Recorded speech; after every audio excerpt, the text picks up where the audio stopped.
Hey everybody, welcome to a live broadcast of Do You Believe on Paranormal Zone TV.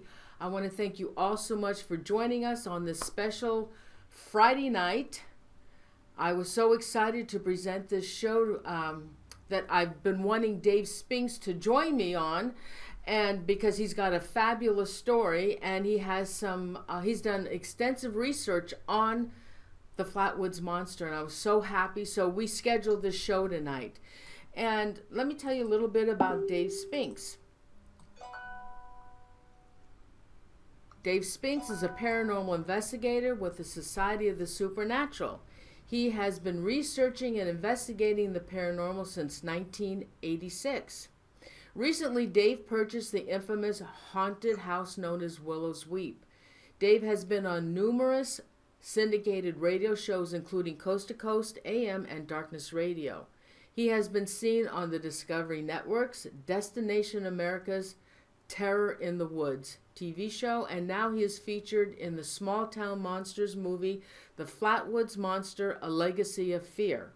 So with that, everyone, let's bring on Dave Spinks. Hi, Dave. Hey, Noreen, how you doing? I'm doing fine, honey. How are you? Great. Now, Dave, as I told the viewers, I've been so excited. I've been wanting you to come on the show for so long to talk about the Flatwoods Monster.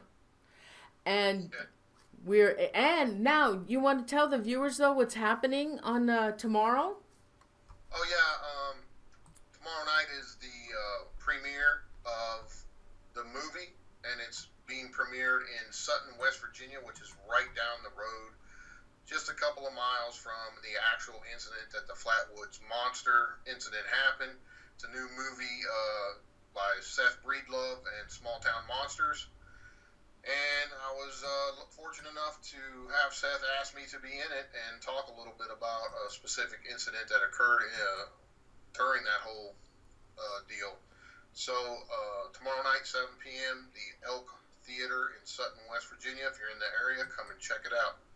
Not many tickets left. It looks like it's pretty close to being sold out from what I'm hearing. So wow, that's awesome. I have a picture of the website if they want to get tickets. Anybody that's in the area, Dave, I'm showing that same picture that we did last night. Yeah, they can also, Noreen, they can also get on Amazon right now and do a digital download and watch the movie. So it is available right now on Amazon. Just go to Small Town Monsters and type in Flatwoods in a search. Awesome. And you can watch it tonight. Oh, that's so awesome. Okay, so Dave, let's talk about the Flatwoods Monster. You can also get on Amazon right now and do a digital. Go ahead. Let's talk about the Flatwoods Monster. Hey, Noreen. Live broadcasting. What are you gonna do? That's right, exactly. When I first talked to Noreen about this story, it's been like a year and a half ago, and she never even heard of it. And she was begging me to come on and talk about it for a long time. But yeah, it's kind of funny.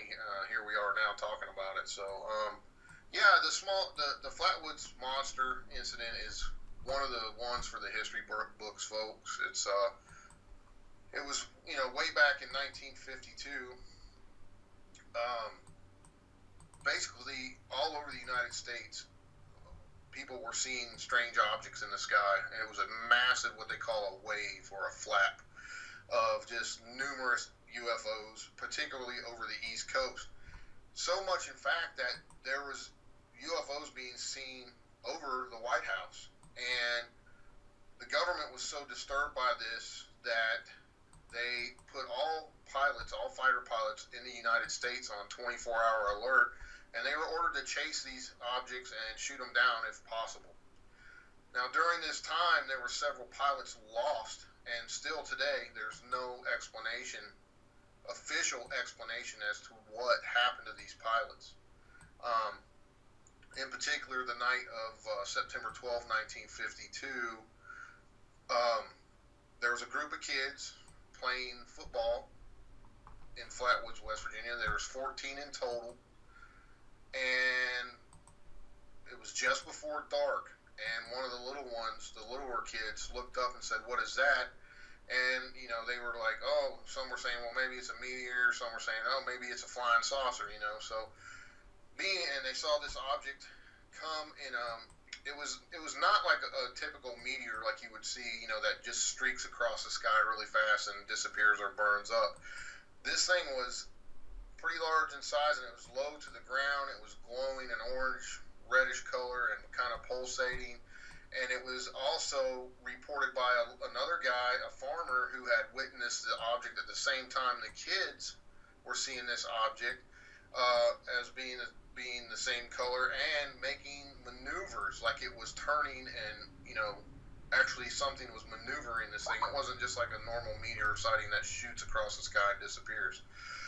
So these kids watched this thing until it got on, just barely made it across the hill right above where they were playing, and it went down, but there was no crash or anything heard like that. So a bunch of the kids, they ran back to their mom's house. Kath, the May boys, and some of the other kids ran up there to tell their mom what they had witnessed. Well, seeing the excitement on their faces and, you know, knowing her kids were, you know, telling the truth, this intrigued Mrs. May, and her and the other boys got together. They got a flashlight, and at the same time they grabbed an older boy that was 17 and in the National Guard, and they all proceeded up with a dog that went with them. One of the neighbor dogs just decided he was going with them and went up there, and they made it across the little hill, came to a gate, went through the gate, and as they were walking, they all started noticing this strange mist that was not normal, you know. And as they got closer and into the mist, they began smelling just a putrid, awful smell. Some described it as like a burning metal smell. And it was actually making some of them quite sick, like nauseated. Their eyes were burning. And while this was going on, the dog ran ahead of them into the mist, okay? And they heard him let out some yelps and stuff, and he came flying back towards them and ran back away to the house. Now, remember that for later, okay? Okay. So, as they're walking up the hill, they start seeing this object off to the right, and it's pulsating a reddish orange and white color, and they describe it as being the shape of like a pear, more or less. And, you know, it was off to the right, and it's kind of in a little gully over there. And then on the left of the folks, it was kind of like a little hump as they're walking up this trail, you know, up the ridge where this object is, where they, you know, they're looking at it, and it's pulsating orange and red and purplish even. And that was weird. What's that, Dave? Just heard a really weird noise. And so, as they're into this smokiness and stuff, they noticed like what they thought it was a raccoon. You know, that one of them had a flashlight, and they're flashing it, and they seen a set of eyes, and they thought it was just a raccoon in a tree because it was about 10, 12 feet up in this tree. Well, as they pointed the flashlight more at the eyes, they noticed there was a huge freaking creature there, 10 to 12 foot tall, glowing eyes. The thing, they described it as a metallic looking suit around it. It was spewing these just horrible odor and gaseous, you know, like smoke coming out of it.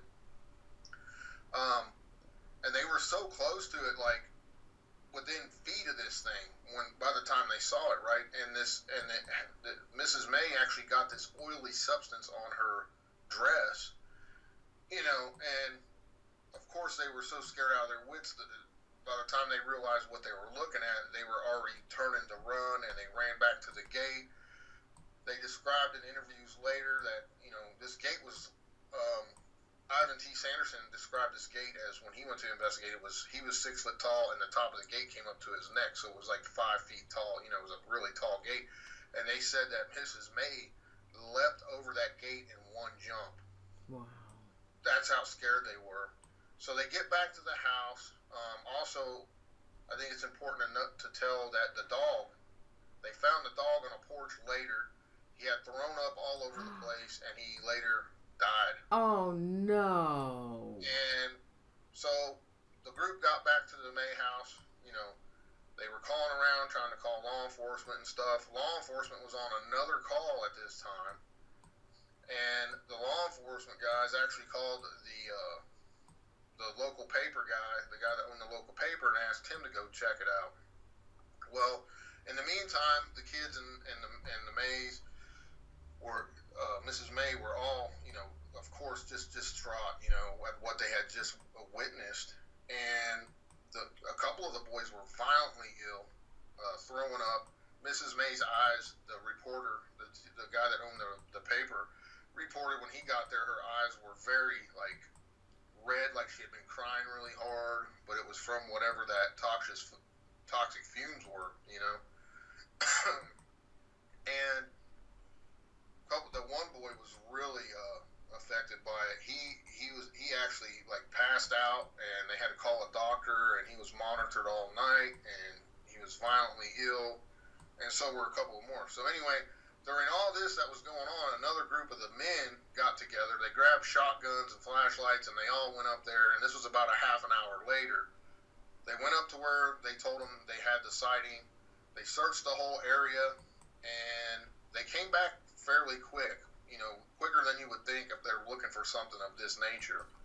When they got back, they were asking, telling them, well, you came back pretty quick, and they said, yeah, we smelled the smell, and it was so awful we had to get out of there. So that's the initial story, okay? That's the main story of the Flatwoods Monster. Now, right away, this was making news. Now, later in the night, the townspeople didn't even know this was going on. During all this commotion, the West Virginia National Guard was called in by the Pentagon, and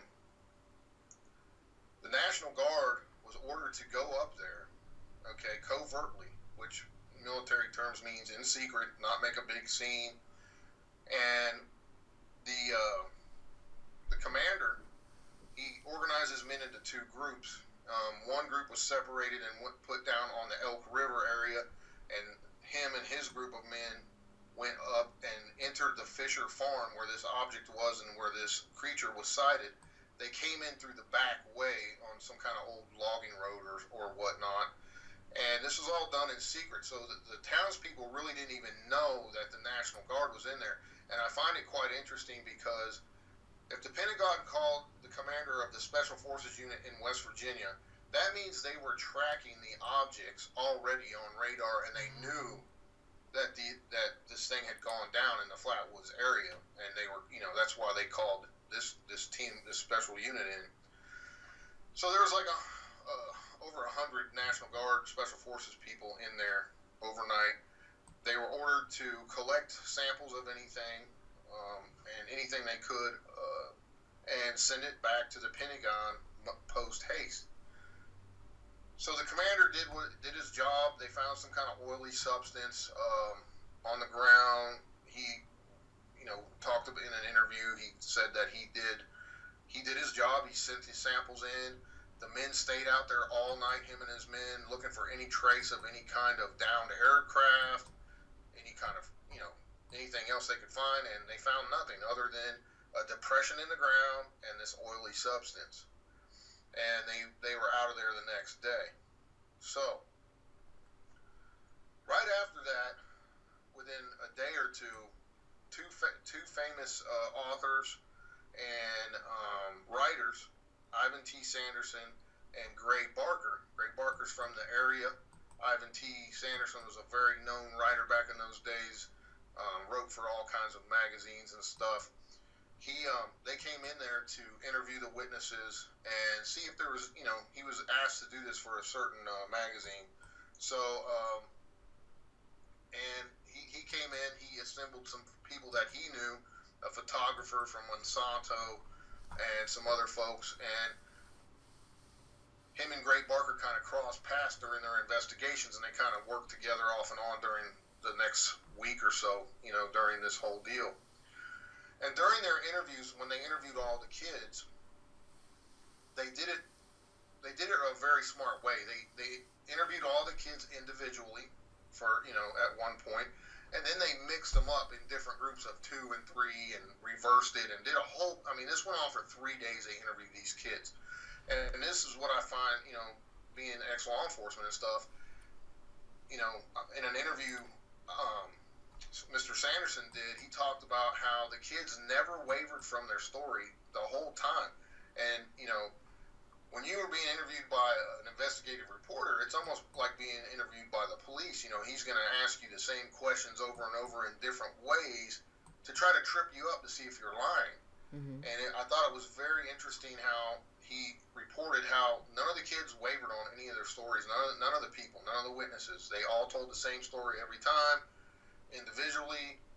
They had drawings of the creature, and they, had them draw this creature separately in separate rooms, and none of the other ones knew what they were drawing, and they all drew the same thing. Is that so? Is now the image that I have that Freddie May drew? Were their images the same as his? Yeah, but you got to remember some of these kids were really small, and they just, they're drawing stick type figures, but the pictures they drew were very, very similar in nature. So, obviously they didn't have time to sit and collaborate and say, okay, we're going to draw this, and this is what it's going to look like. So, you knew they were telling the truth, and they all saw the same thing.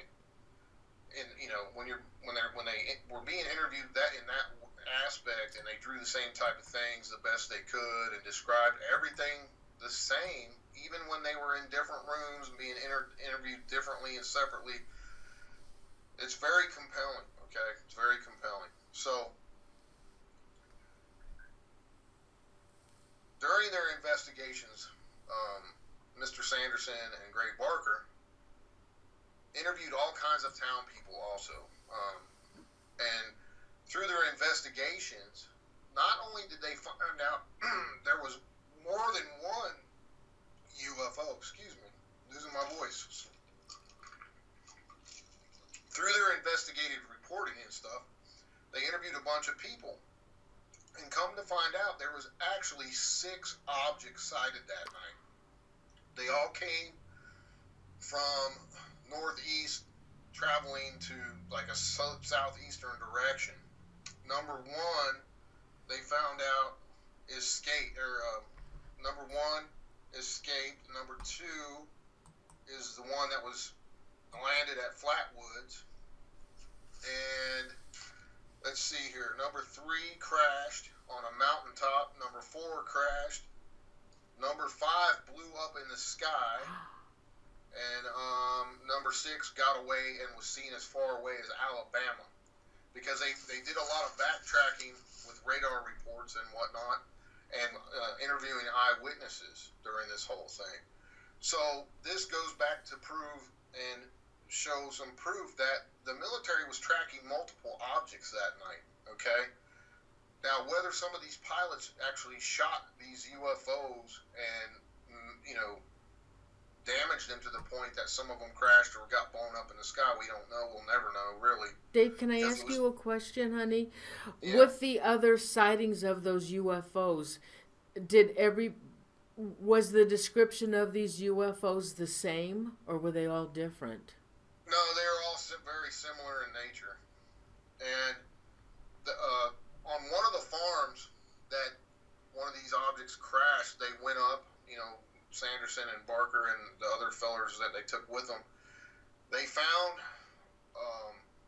on the ground where something indeed, on the first crash site, the other crash site, where there's something that came in and mashed the grass down and churned up big rocks out of the ground, and no wreckage was found though, but you could see where something had skimmed along the ground, and then he described it as finding 3 indentions in the ground that would be considered like landing gear, if you will, like on a tripod, okay? And there was 3 of these indentions.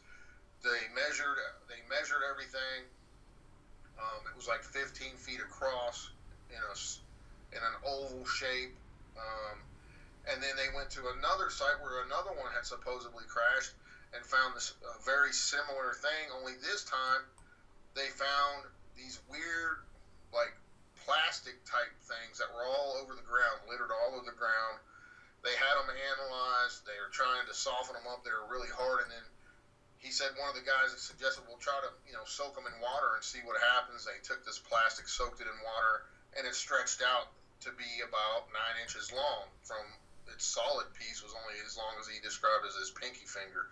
And once it was softened up, they could stretch it out to 9 inches. Wow. So, and whatever became of those samples, I don't know. But that's pretty interesting as well. Yeah. Because in 52, technology was way far behind what we are today. So I find that really interesting how they went to those sites and they interviewed other folks and they saw other objects in the sky and reported seeing these things crash on their property and stuff. And they also saw trees that had been clipped off as well. So something came through the trees, clipped them off, skimmed across the ground, looked like it had parked there on some type of landing gear for who knows how long, and then disappeared.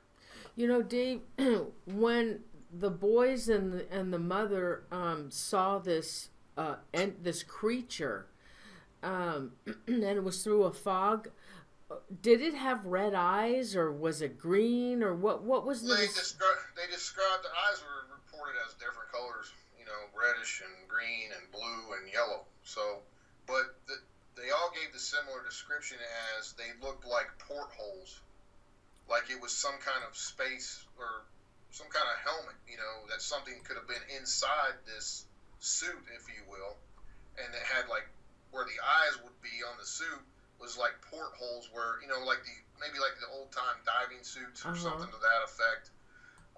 But the thing started gliding, and it had no feet. So it was definitely some kind of mechanical contraption. Wow, it was gliding. Being intelligently controlled. Wow. So, when it started moving and gliding at one point towards them, that's when they just lost it and freaked out, and that's when they ran back to the gate. So, but the story doesn't end there, folks. I mean, it's crazy. So around 24 hours, maybe a little bit less, there was a couple from New York had traveled to Ohio to visit relatives. They had no idea that this had all gone on, and they were kind of taking the scenic route back home after visiting their relatives, and they came through an area over around Flatwoods and called Strange Creek, and they had an 18-month-old baby in the back seat with them. As they were driving along, they had enjoyed their sightseeing and everything. The car just abruptly quit for no reason, and they started smelling this really noxious. Again, we got the noxious fumes. Okay. Well, George their names are George Snitowskis, Snitowsky. So George gets out of the car knowing that there shouldn't be anything wrong with his battery because he had recently replaced the batteries, had a new battery and everything. Looks around the engine and everything, and he can't figure out what's wrong with the car. It just won't start. It quit for no reason. At this time, the smell starts getting really worse, and he sees like a glowing light over on the side of the car off the road, kind of down in the gully. And he starts making his way over there to see what it is, and he sees this glowing sphere, glowing purplish white in color, and the mist, the same type of mist is surrounding all out through there, and the smell, I mean, they're starting to choke. His wife's choking in the car, the baby's choking, baby starts crying, getting upset because these fumes are really, really nasty. Same type of fumes that the other group of witnesses had experienced. Now, this is about 15 miles away from the initial sighting the night before. So he's looking down over the hill and he sees this sphere. He described it in an interview with Paul Lieb in a now defunct magazine called Mail Magazine that no longer exists. He did an interview years ago about his story. He said the sphere was really big, like in the old days they had those globe lights on the streets, they had a big globe on it, and he described it as 100 times bigger than one of those. So it's pretty good size. So he makes his way towards this thing. As he gets closer, the fumes are just overtaking him. I mean, he's starting to get really sick. He's getting kind of dizzy-like, and he draws closer to the object. Well, he reaches out to touch this thing, and he said it feels like a million needles going through his body, tingling and stuff, and it actually drops him to his knees. And it takes all the force and might he has to get back up and try to get away from this thing. And he's stumbling and falling, getting back up, and he finally gets closer to the car, but he's so weak at this point, he leans up against a tree for a minute to gather himself, and he hears his wife let out this blood-curdling scream, and he starts stumbling back to the car, and she's looking past him, so he decides to turn and look, and he sees a huge creature just coming up behind him, gliding towards him. So he takes everything he's got. He makes it back to the car. He's scared to death. He's fumbling with the door, trying to get back in the car. He gets back in the car. They grab the baby, and they huddle down in the front seat in the floorboards, because the old cars in the 50s, I mean, they were huge inside. And he grabs his knife out of the glove box, and they're huddled there just scared to death, with the babies crying, and they're choking on these fumes and everything. So after what seemed like an eternity to them, he decides he's going to peek his head up and see if the thing's there or it's gone. So he's lifting his eyes up above the dashboard, looking out the front window, and there it is, a huge creature in a metallic suit with long, spindly arms, as he describes. And as he's watching this thing, a big arm comes down like it's inspecting the car, trying to figure out what the car is. And after a few moments of this, the thing just turns and glides away. He described the thing almost exactly to a T as the other witnesses did. It was in a metallic type suit and everything, and it had no legs, but it glided.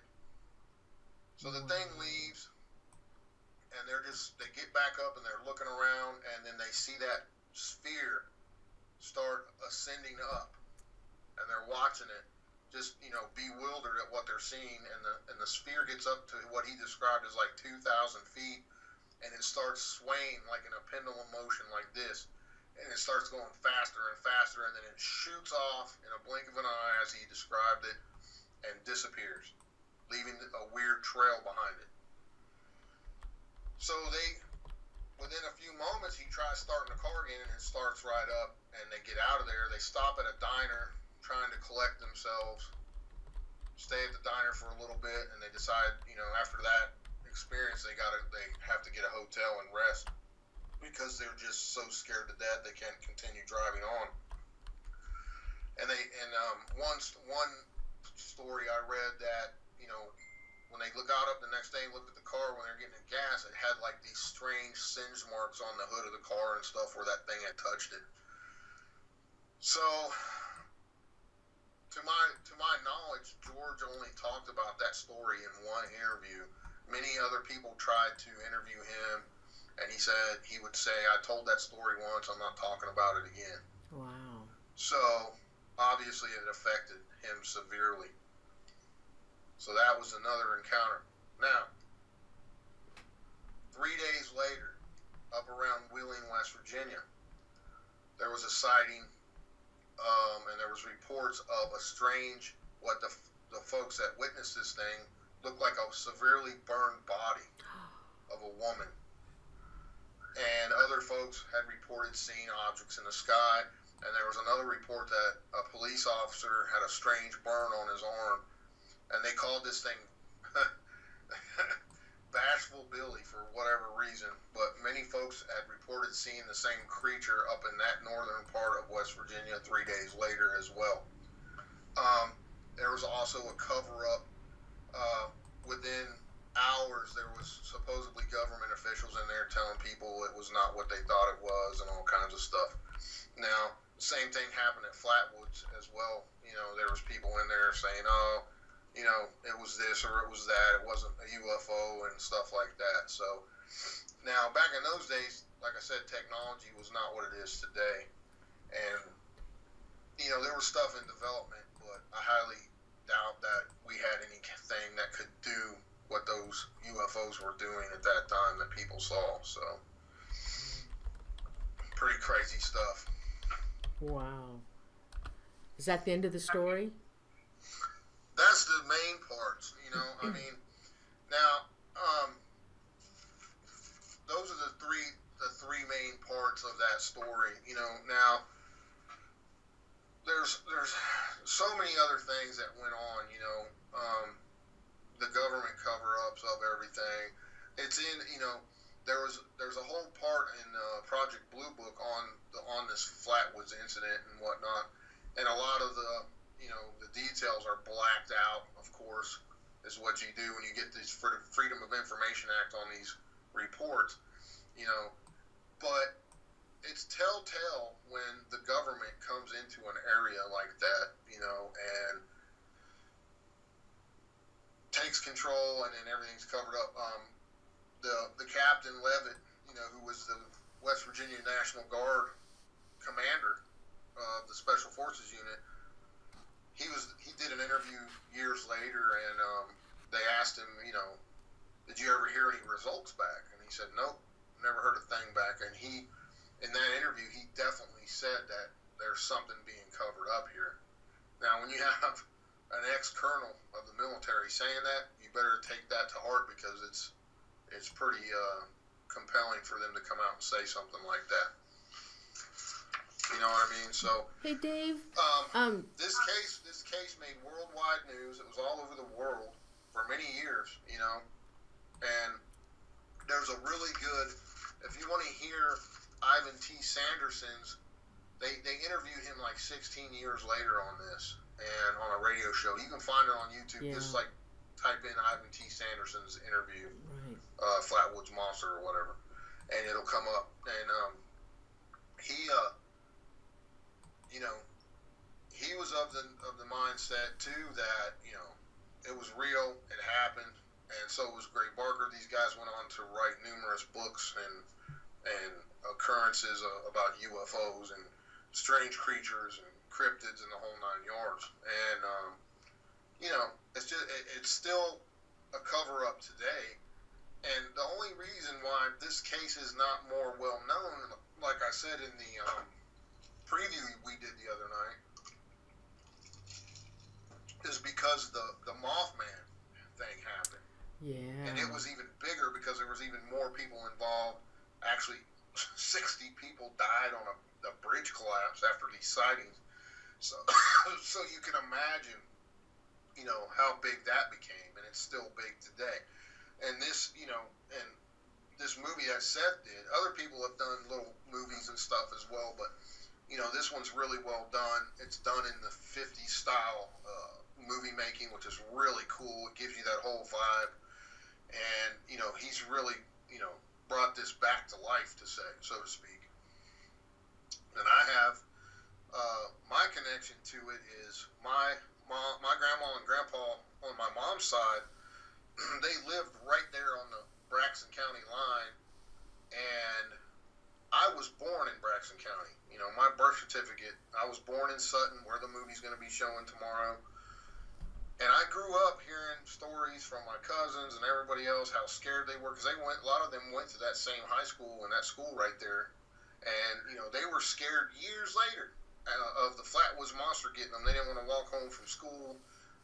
Some of them, you know, were really poor, and back in those days, and they still had outhouses, so they didn't want to go to the restroom at night, mind you. That's how it really affected all these local people. And I remember hearing these stories growing up, and you know, as I got older and doing what I do, researching into this stuff more and reading about it, and it's just amazing how it affected everyone around it. and as far as I know, there's only 2 living witnesses left. That's Eddie May and Fred May, and they're in the movie. So you got to watch the movie. It's really well done, and it tells you a lot of stuff. But I threw in some stuff that's not even in the movie. So it's pretty cool stuff. I have that. I just have that little clip that we showed the other night. Do you want me to show them that from the documentary? Show them you don't have the whole trailer? No, I forgot all about it. You didn't remind me. But okay, guys, you know what? Dave and I did a short intro to tonight's show the other night, and I have a short video. What I did was I edited the promo that Small Town Monsters had put out, because it was an hour and 40 seconds. So I edited, and it's just a minute long. But Dave has a part in this documentary, which is so exciting for Dave. So let me play this for you, okay? Hold on.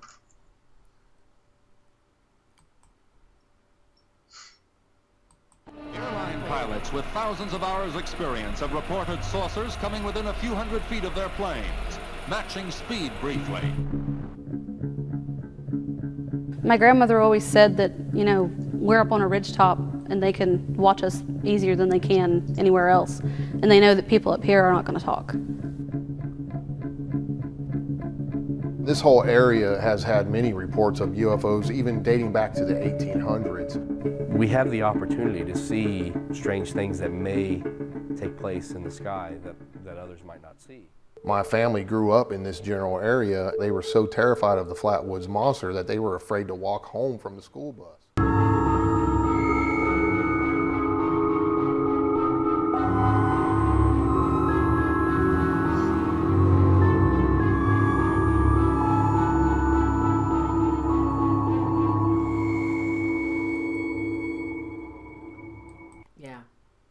I just showed that to him, Dave. Yeah, it's too bad. I wish you would have put that whole one on there. I wish I did too. I forgot all about it. But there's actually 2 trailers, 2 separate ones. When the show gets over, jump off of there and go check them out. Just go to the Small Town Monsters YouTube channel, and you can see both trailers there. And they're really cool. They're and then, like I said, jump on the Amazon tonight, and you can digitally download the movie and watch it. It's killer, man. It's really cool if you're into UFOs and strange creatures. And check out all the other Small Town Monster movies. I mean, there's a ton of them on Bigfoot and Mothman. There's one on Mothman and all kinds of stuff. I mean, they're definitely worth watching if you're into this sort of thing. Oh yeah, I went to their Kickstarter, and I saw all the documentaries that are coming up there. It's pretty awesome, Dave. Yeah, it's awesome. Now, if you're ever in the Flatwoods area, make sure you stop by the Flatwoods Monster Museum in downtown Sutton. They do a great job over there. They got some really cool nostalgic pieces in there. And there's one guy that makes these ceramic figurines, that you can... I got it. I'm showing them that. What, the figurines? Trailer? Yeah. Oh, okay, cool. Yeah. The 2-minute one? No, I'm showing him the picture of those little figurines. Oh, yeah. The ceramic ones in Braxton County. They were making those for years right after the actual event happened, and you can put a light in them and light them up, and they're pretty cool looking. Wow. I mean, the description of the creature is really bizarre, Dave. The thing about it is, Dave, if that is maybe a uniform or something for protection, why would it have stick-like arms? Well, they kind of theorized that it was kind of like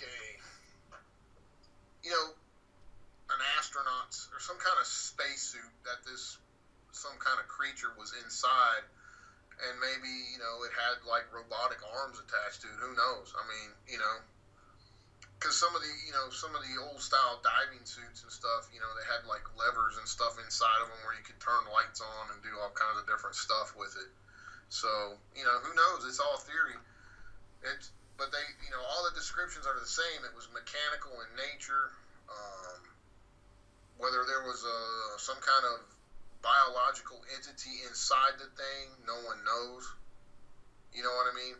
So, I don't know. That's really weird. And it was never seen again. No, not around here. Wow. That's really creepy. How long was this creature visible to them? Was it still there and they just ran off? And did they go back again to see if it was still there? Yeah, some of them went back, but they never saw the thing again, and the craft was gone as well.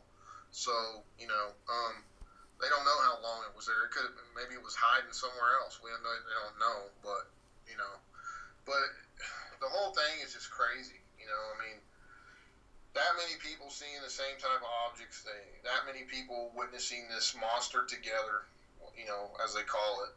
They called it the green monster because it had a green tinge to it and whatnot. There's one picture that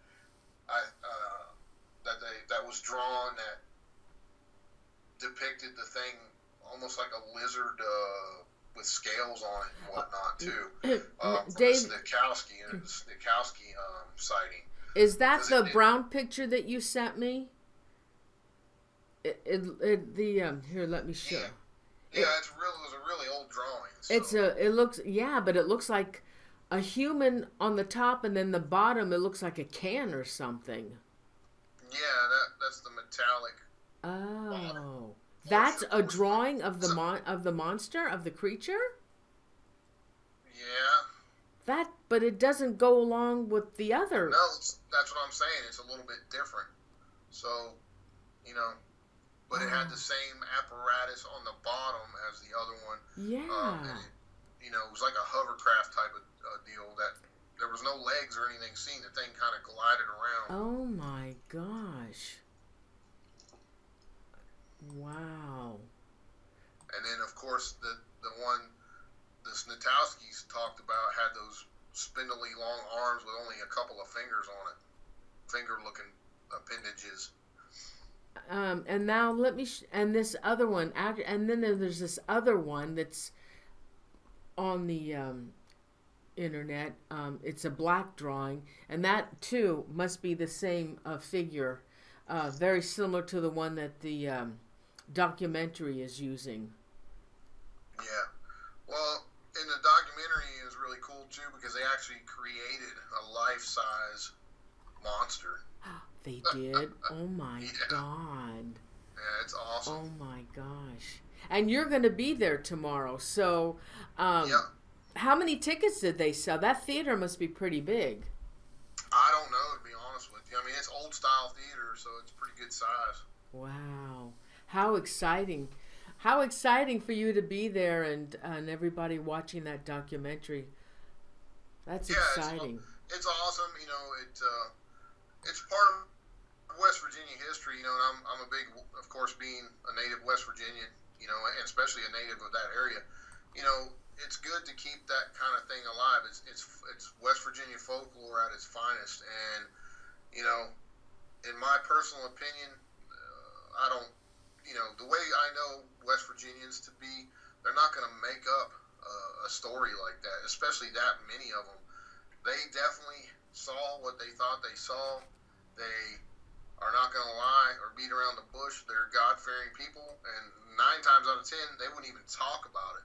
But this affected them so severely that they had to talk about it, And then the boys were sick. I mean, the dog died. Something physical also happened to them. It wasn't just a visual sighting, And then you got to add in all the other people that saw the objects in the sky as well. And then you add in the factors of there being physical marks on the ground of something actually making contact with the ground. It adds to the fact that these events did happen. And, it's not some made up, craziness or anything. So, and Dave- it not only affected those people, I mean, it affected the whole community for years, including people in my family that Wow. were scared to death, to even walk home from school. So, it's of a personal nature, and it's something that needs to be kept alive because it really happened. Some major event happened, and if you add into the effect of all the other things that were going on throughout the country over DC with all these pilots chasing UFOs, it was a significant event, not just in Flatwoods, but all over the country, and especially the East Coast of the United States. Wow. Hey, And I think there was a massive government cover-up on a lot of this stuff.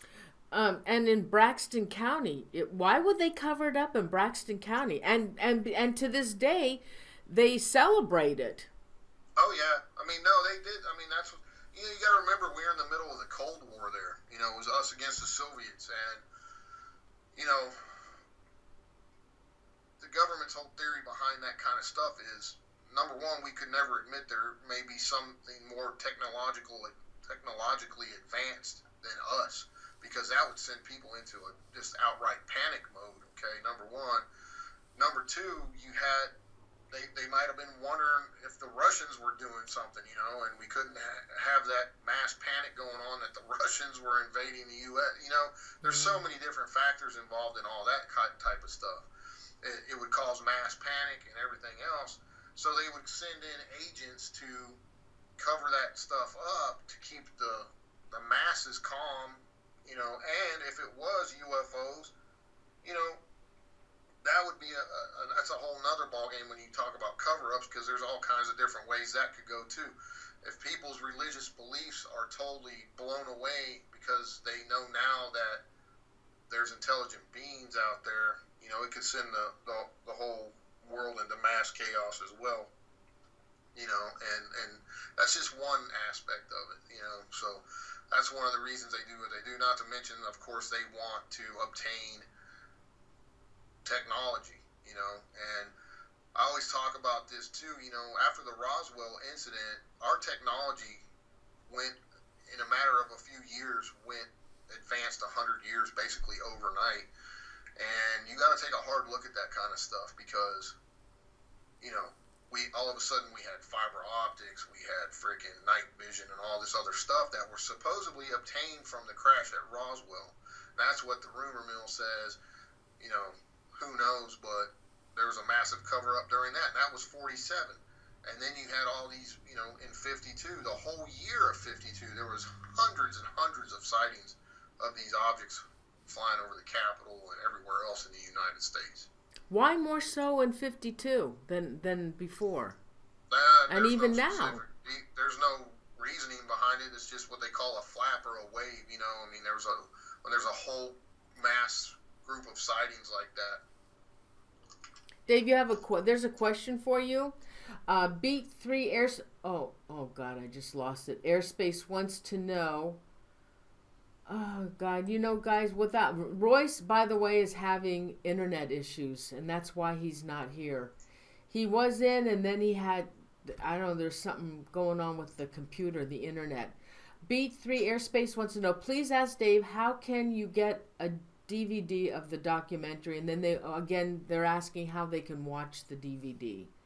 Okay, you can go on Amazon and download it to your computer. On Amazon, if you have Amazon or Amazon Prime, do that.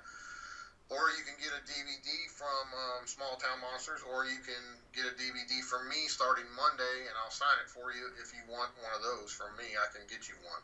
So, that's the ways you can get it. Okay. Let's see. All right. Anything else, Dave? No, I mean, it's a fascinating story. There's so much. I mean, literally, we could talk for hours and hours on this subject. There's a lot of other in and outs. There's a few different stories. Kind of some of the stories conflict as far as how many kids first saw the UFO, and how many were on the actual group group that went up there, but for the most part, it's all pretty much consistent, and all the the descriptions of the creature are consistent. The craft over on the right were consistent, and then it's just something definitely happened that night, and many people saw it, and it happened over the next few days as well too in other parts of the state. So it's just a phenomenal deal. There's lots of newspaper articles out that were written. Like I said, it made worldwide news. There was radio shows done over, and many different radio shows done on it. Mrs. May, and then we're flown up to New York, and we're on I think they were on the Ed Sullivan's show or something talking about it years, right after that happened. And it's just one of them things. It's one of those most well-known, incidents in ufology. And in West Virginia, there's 3 of the most well-known ufology incidents known to the world that happened right here in West Virginia. It seems like West Virginia is just a hotbed of all these types of activity, and I'm lucky enough to live right in the middle of it.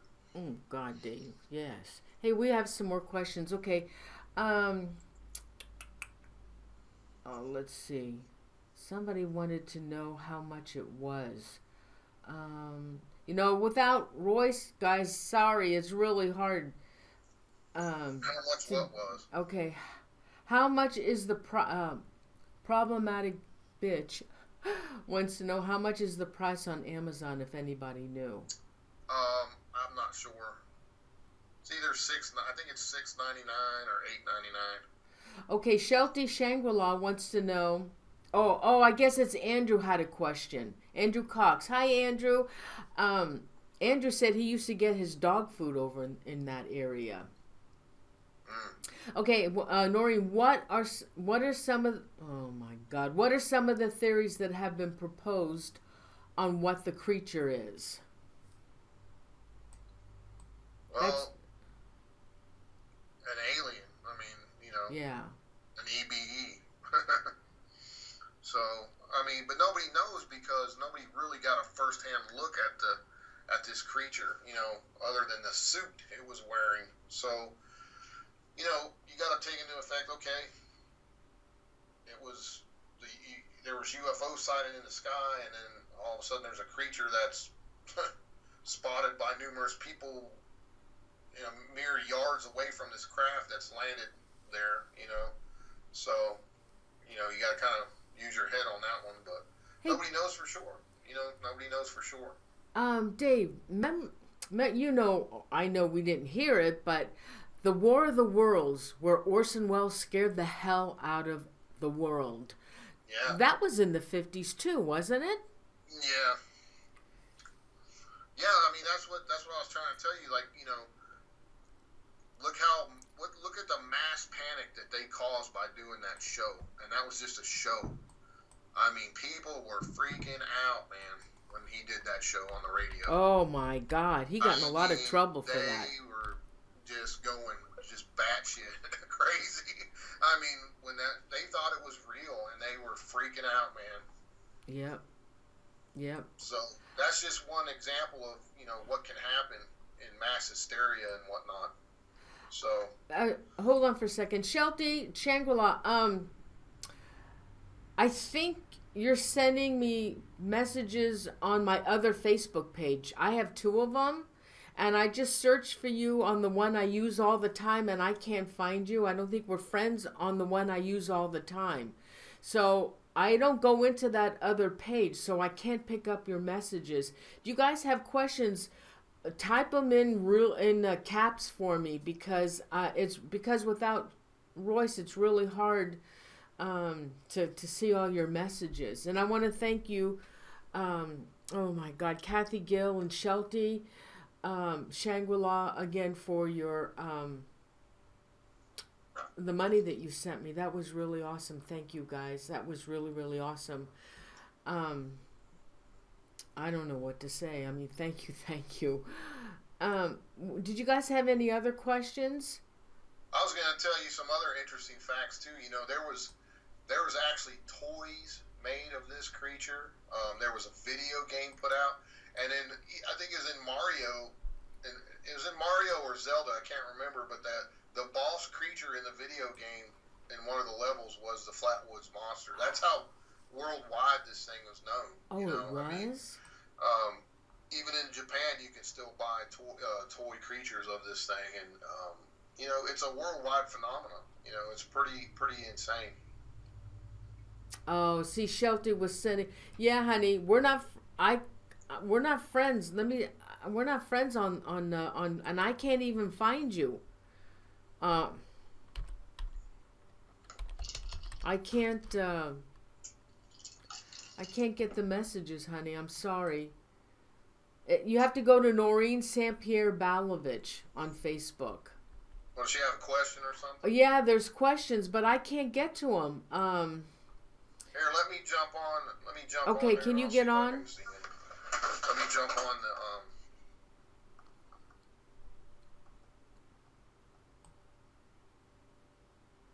the. Okay, here's one.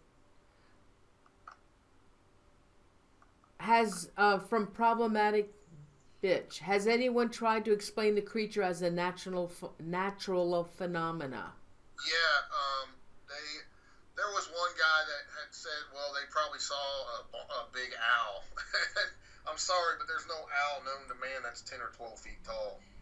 That's my answer to that. No. But I've never heard of an owl spewing fumes and smoke and fire and making people sick. Dave, I was reading, I came across something. They gave an explanation as to why the creature may have looked that tall to the witnesses, and it could have been because he was by the trees or the mist or something. Because they didn't believe either that he was that tall. Yeah, well, I mean, it's like anything else. You know, if you weren't there, you don't know. And the thing is, they went back. All these different investigators over the years went back to the actual tree. Now, this tree was a huge oak tree, and there was a branch coming off of that tree that was 12 feet in the air. Okay, and the tree, the base of the tree actually set up where they were walking. Is set up on a little hump that was probably a foot or two, dirt ground above where the people were walking. But when they measured from the bottom of the tree to the top of the bottom of that branch where the creature was standing under, it was 12 feet high, and the thing was just barely hovering above the ground. Oh, yeah. And its head was right under the branch, and it was kind of bending forward, so its head was not hitting the branch. So it was definitely between 10 and 12 feet tall. Oh, okay. So, okay. All right, we have another question from Nancy. Could the game Legend of Zelda Majora's Mask could be base of the Flatwood Monster? Yeah, one of those games, I can't remember off the top of my head which one it was, but the Flatwoods Monster's in one of those games as the boss guy you got to fight and to beat that level. All right. Hold on. Are you, Shelty, honey, that's okay, thanks. I posted the link to my Facebook page. If you want to get on there. Okay, let me see. There we go. Oh. Okay, let's see.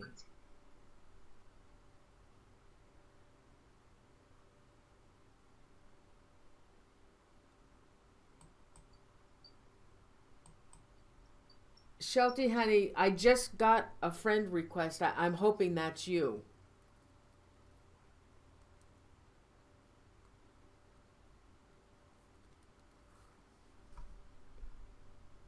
Guys, any other...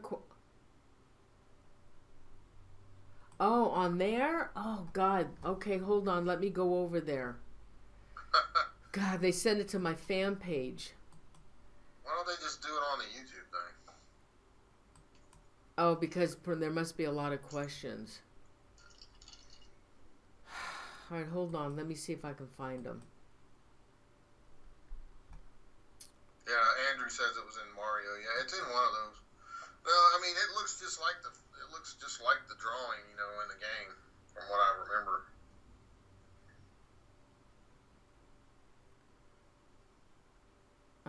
Okay, so I don't see any messages here in Do You Believe page. All right. So guys, just Well, go ahead. I'm good. Whenever. All right. Whatever you want to do, I'll stay and take some questions for a few minutes if you want.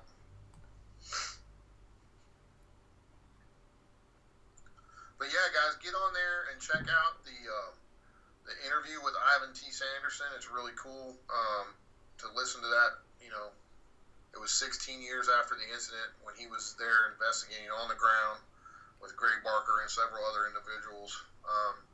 And then check out the 2 trailers on Small Town Monsters, and hopefully you'll get yourself a copy of it on digital download, or you can get a DVD or get a DVD from me starting Monday. I'll put it out there where you can get it from me on my Facebook and whatnot. But yeah, it's really cool, crazy story. All right, hold on, Dave. I'm going to my page to see if. No, I'm not getting them. All right, guys. So, like I said, if you want a question before Dave goes,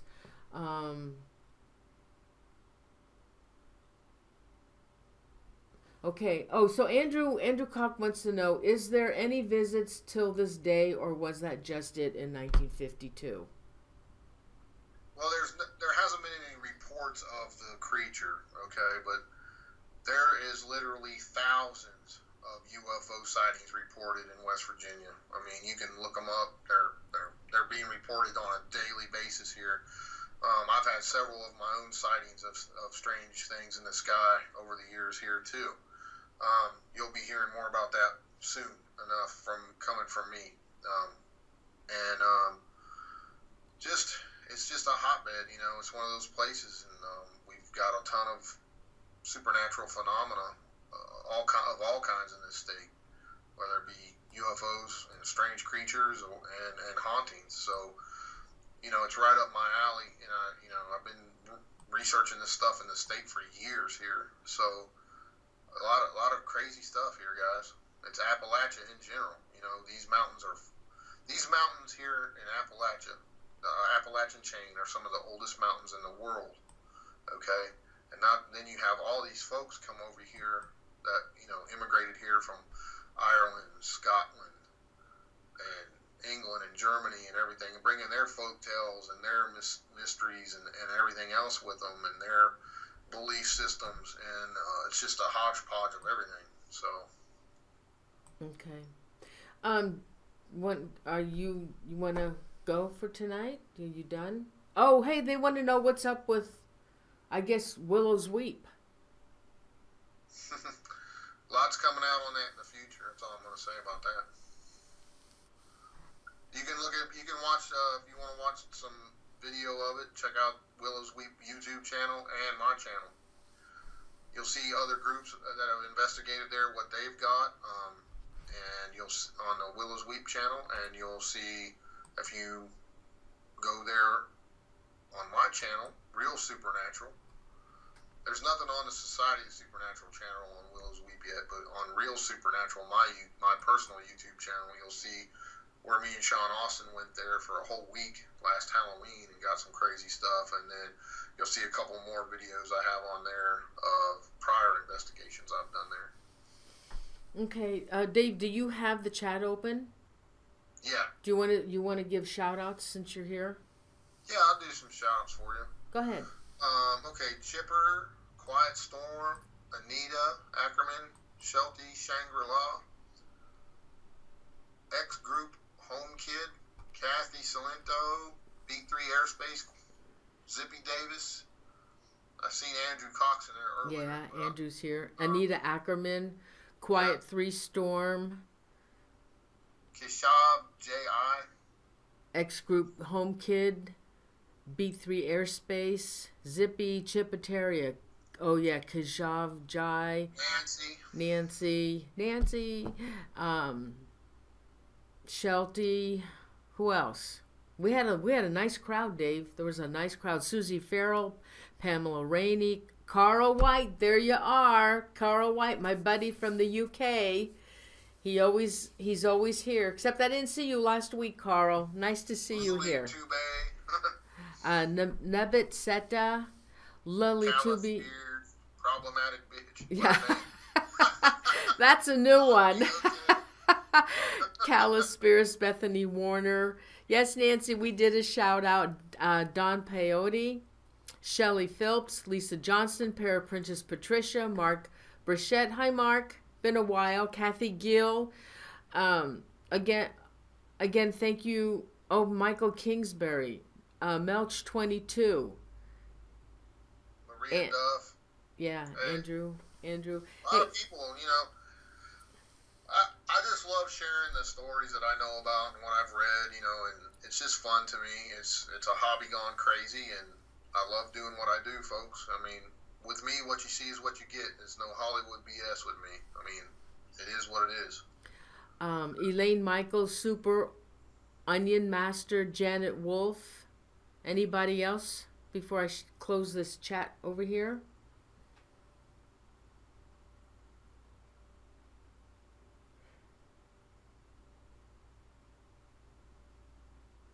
Kathy, Shelty, don't worry about that, honey. I appreciate that. That's fine. I really appreciate you trying to help me. Please don't be sorry. Absolutely. Never. Oh, you were there. Well, Carl, you weren't in the chat. I didn't see you last week. Okay, so let's see. What's today, Dave? Today is April 6th. Yeah, don't forget there is a show next week, next Wednesday, and I'll talk about that later. So I guess that's it, huh, Dave? Yeah, that's it. It's fun little show. Yeah, I like I said, I've been wanting you to come on the show for so long to talk about KCC Ed. I want. You'll be seeing more from me on this topic in the future. Yeah, it's an awesome. I mean, it is so bizarre. Hi, Kelly. It is so bizarre, this monster, and to be owned and to just have that one incident. And nothing like that has been seen again. I haven't seen anything ever printed, anything like that again, which is so weird. Where did this thing come from, Dave? Where? Nobody knows. I mean, like I said, you got to go back. There was a whole massive wave across the whole U.S. and the East Coast the whole year of 1952. And it happened, it just didn't stop there. I mean, it continued on. And, then you had during the whole Mothman stories, there was tons of UFO sightings as well during the whole sightings of the Mothman creature. So what are these things? Are these things some kind of alien beings that are coming out of these craft? I mean, what's going on here? You got to look at the whole ball of wax, the whole picture, so to speak, and, just keep on going with it and see what happens. Yeah, absolutely. Well, everybody, let's thank Dave for coming on the show on a Friday night. It was a last-minute thing, and Dave agreed to do it because I bugged him for so long to come on the show about this topic, because he is the go-to guy for West Virginia. Cryptoids. He even hunts Bigfoot in his backyard. He's like 500 feet away from the woods, and which is pretty awesome. So Dave's the guy for West Virginia. Have any questions about West Virginia on any of that stuff? He's the guy to go to. I consider him the expert in West Virginia for the paranormal. And besides, he's my buddy too. So. Well, I don't think there's any experts, but I have a lot of experience in this state. So,